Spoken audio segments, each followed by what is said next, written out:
বাবা বলে ছেলে নাম করবে। ছেলে নাম করেছিলেন ঠিকই, ধূমকেতুর মতো এসে ক্যারিয়ার যখন তুঙ্গে ঠিক তখনই হয় রহস্যজনক মৃত্যু।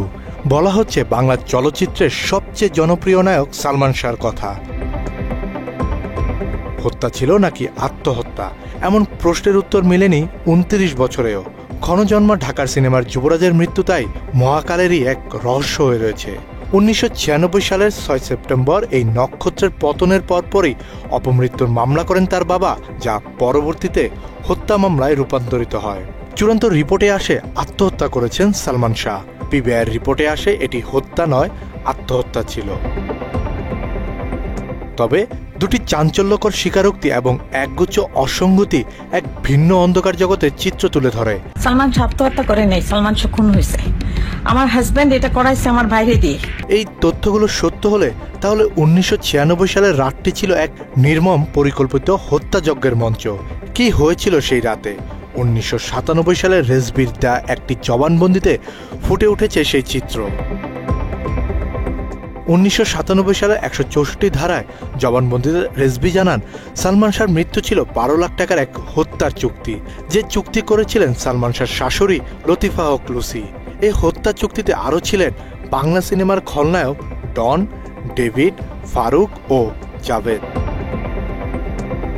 রেজবি বর্ণনা অনুযায়ী 1996 সালের 5 সেপ্টেম্বর গুলিস্তানের একটি বারে রাত 8টায় ডন, ডেভিড, ফারুক, জাভেদ ও রেজবি দেখা করেন।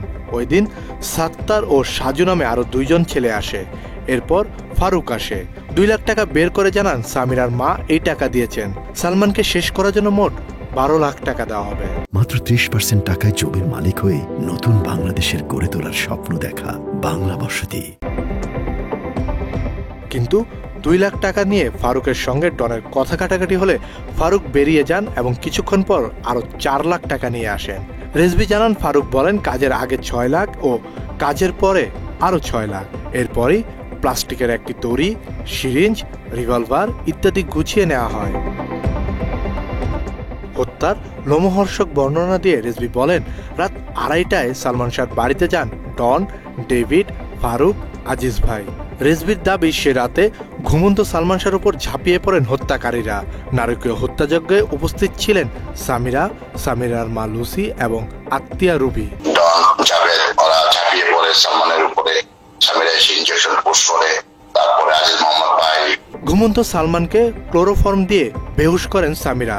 কিছুক্ষণ পর সালমান শাহর জ্ঞান ফিরলে সবার শুরু হয় ধস্তাধস্তি। এই সময় সালমান শাহর শরীরে ইনজেকশন পুশ করতে বলেন আজিজ ভাই।